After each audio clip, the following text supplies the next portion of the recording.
Halo teman-teman, di video Tricks Maths yang pertama kemarin, kita sudah belajar bahwa untuk menentukan nilai maksimum atau minimum dari suatu fungsi trigonometri, itu ternyata tidak melulu pakai turunan fungsi trigonometri.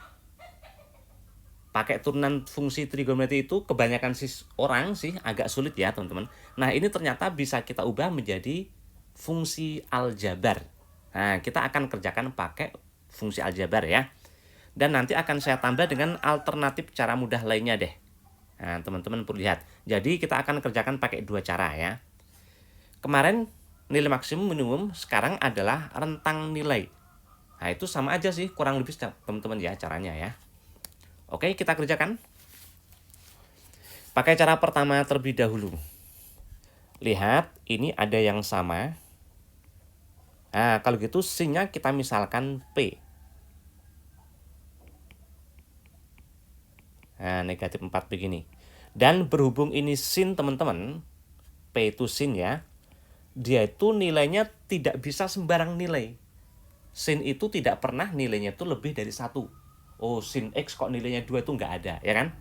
Nah, karena dia paling besar 1, maka P itu dibatasi, paling besar cuma 1. Dan paling kecil, sin itu negatif 1 ya.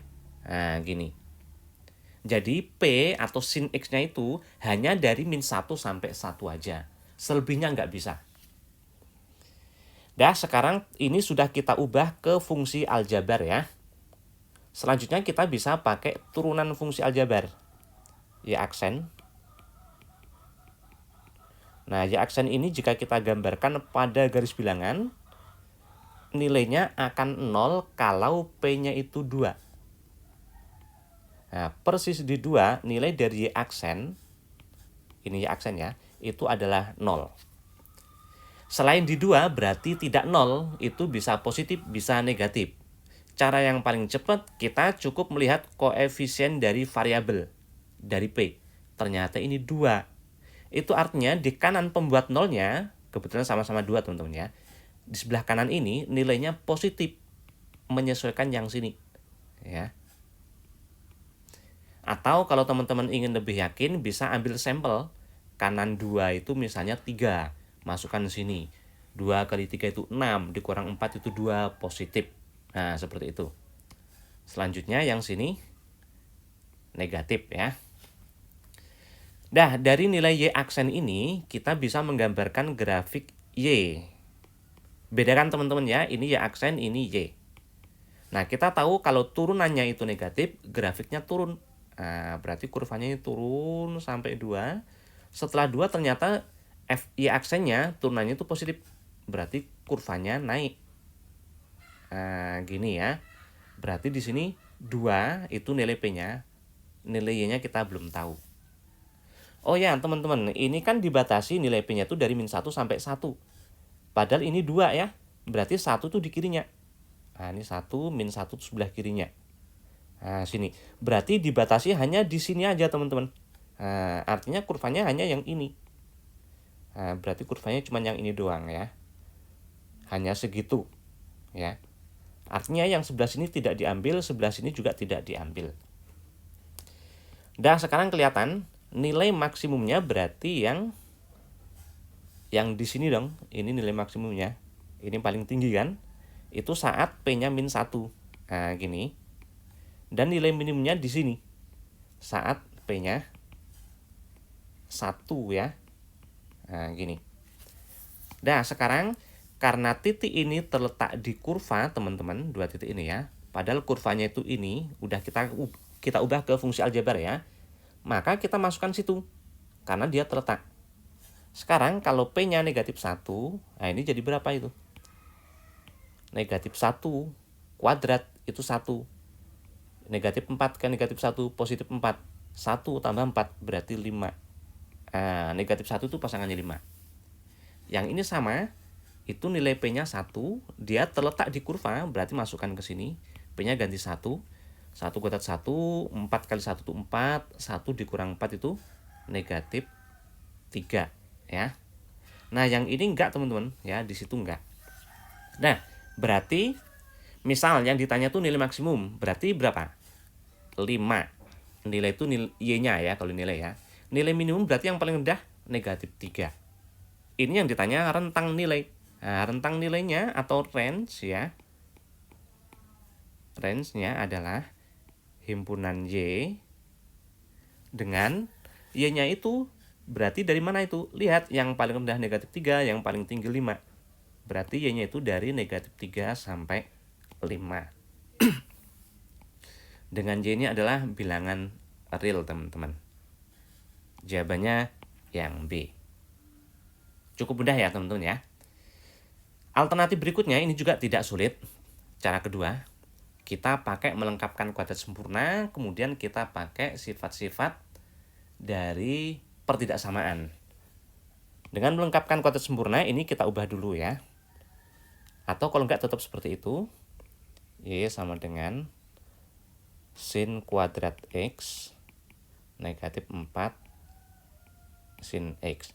Jika dirasa agak ribet ya simbolnya, teman-teman boleh dimisalkan P. Nah, seperti ini. P kuadrat negatif 4P. Atau simbol yang lain juga boleh. Berarti sama seperti cara pertama tadi ya. Dengan P-nya itu terbatas dari min 1 sampai 1 aja. Nah, melengkapkan kuadrat sempurna itu seperti ini, teman-teman. Nah, ini namanya kuadrat sempurna. Sesuatu kuadrat itu kuadrat sempurna.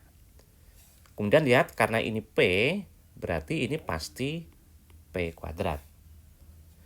Kemudian kita lihat di sini, negatif 4P, negatif 4, maka sini setengahnya, teman-teman.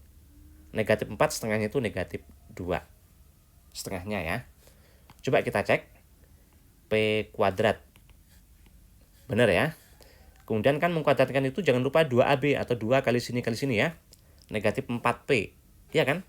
Nah, kan sama. Tapi akibatnya muncul negatif 2 kuadrat. Positif 4. Padahal di sini nggak ada. Itu harus hilang. Berarti dikurang 4. Nah, inilah dia bentuknya, teman-teman. Kemudian kita lihat tadi P-nya itu dari negatif 1 sampai 1. Nah, ini boleh kita tulis. Itu berada dalam interval negatif 1 sampai 1. Seperti ini interval ya, teman-teman ya. Ingat kembali, misalnya A, B gini. B-nya misalnya kurungnya seperti ini. Itu sama artinya dengan himpunan apa ini misalnya X. Dengan X-nya itu dari A sampai B. Dan ini kurung siku itu artinya ada sama dengan. Ini tidak pakai siku, dia nggak pakai sama dengan, berarti seperti ini. Nah, artinya seperti ini, teman-teman ya. Berarti ini bisa kita tuliskan seperti ini. Pakai kurung siku karena itu semuanya itu ada sama dengan di situ ya. Kemudian itu P-nya, P negatif 2 berarti segini ya, teman-teman ya. Dari segini. P negatif 2. Akibatnya itu batasnya itu kita kurangi 2. Negatif 1 dikurangi 2 itu negatif 3. 1 dikurang 2 itu negatif 1. Nah, kemudian nanti akan kita kuadratkan. Berarti nilai yang dikuadratkan segini ya. Nilai yang dikuadratkan itu. Nah, ini mesti hati-hati. Jika bilangannya itu positif, dikuadratkan itu tetap, teman-teman. Contoh nih, misalnya interval. Contoh nih ya. Misalnya interval 2 sampai 3. Nah, ini tidak kuadratkan itu jadinya ini 4 sampai 9. Tapi hati-hati kalau misalnya negatif 3 sampai negatif 2. Nah, ini harus seperti ini ya, karena negatif 3 yang kecil, negatif 2 yang besar kan. Nah, ini kalau dikuadratkan, teman-teman, itu harus dibalik 4, 9. Alasannya, interval dari negatif 3 sampai negatif 2 itu semuanya bilangan negatif. Nah, bilangan negatif kalau dikuadratkan itu harus dibalik. Atau contoh gini, misalnya negatif 3 sama negatif 2. Itu kan yang kecil negatif 3 kan. Jika dikuadratkan kan ini 9, ini 4. Nah, ini dibalik. Tapi kalau positif, nggak usah dibalik ya. Nah, sekarang kita lihat, ini kan interval negatif 3 sampai negatif 1, itu semuanya negatif itu. Dari negatif 3 sampai negatif 1, semuanya itu bilangan negatif, ya kan? Dikuadratkan itu, karena ini kuadrat, teman-teman, harus dibalik. Negatif 1, kuadrat itu 1. Negatif 3, kuadrat itu 9. Selanjutnya ini kan dikurangi 4. Setelah dikuadratkan dia dikurangi 4. Berarti semua batasnya kurangi 4. 1 kurangi 4 itu negatif 3. 9 kurang 4 itu 5. Nah, inilah dia range-nya teman-teman, yaitu dari negatif 3 sampai 5. Range atau nilai Y-nya ya, ini kan nilai Y itu adalah negatif 3 sampai negatif 5. Yang B, kan sama seperti tadi teman-teman ya. Jika pertanyaannya nilai maksimum atau nilai minimum, maka maksimumnya ini jelas 5. Minimumnya negatif 3, yang paling kecil. Oke teman-teman, mudah-mudahan ini bisa dipahami dengan baik ya. Semakin kita memiliki banyak alternatif penyelesaian soal, kita akan lebih siap waktu menghadapi ujian. Mudah-mudahan manfaat dan terima kasih semuanya.